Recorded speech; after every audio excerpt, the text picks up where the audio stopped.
اسلامی بہن کا سوال ہے، کہہ رہی ہیں کہ جہاں ہم نماز پڑھتے ہیں سامنے الماری لگی ہوئی ہے اور اس کے اوپر شیشہ ہے، تو شیشے میں عکس نظر آ رہا ہوتا ہے، تو شیشے کے سامنے نماز پڑھنے کے بارے میں دین کیا رہنمائی فرماتا ہے؟ آئینے میں جو اپنا عکس نظر آتا ہے، اس عکس کو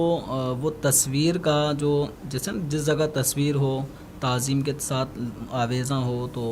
اس جگہ نماز پڑھنے میں جو کراہت کا حکم بیان کیا جاتا ہے، وہ حکم یہاں آئینے والا نہیں ہے، کیونکہ آئینے کے اندر جو ہیں وہ عکس ہیں، وہ ثابت اور پرنٹڈ یا مجسمے والی کوئی تصویر نہیں ہوتی۔ پھر اب یہ معاملہ ہے کہ آئینے میں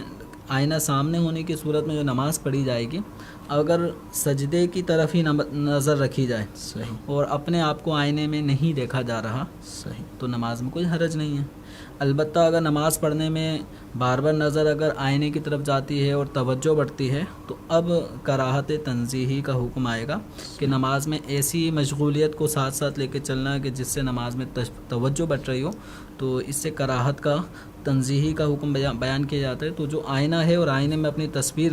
دیکھنے کی وجہ سے جو توجہ بڑھ رہی ہے، تو چاہیے کہ اس جگہ کو چینج کریں، گھر میں اور بھی جگہ ممکن ہو تو ان جگہوں پہ نماز پڑھیں جہاں نماز پڑھنے سے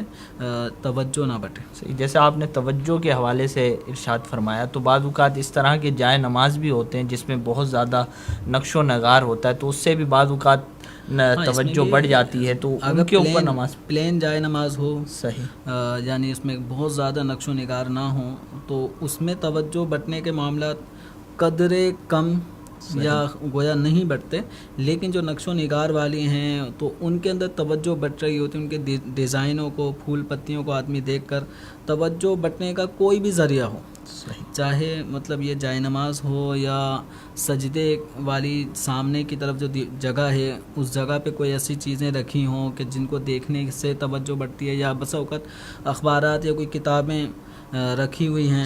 انہی کو دیکھا جا رہا ہے، پڑھ بھی رہا ہے نماز، خبریں، ہیڈنگ، وہ یہ سب چیزیں اس کی نظروں میں آ رہی ہیں، تو یہ کیا ہے؟ توجہ بٹنے والی صورت ہیں۔ تو نمازی کو چاہیے کہ نماز پڑھنے کی جگہ پہ غور کرے کہ کوئی ایسی چیز تو نہیں ہے کہ جو اس کی نماز میں توجہ کو بٹا رہا ہو۔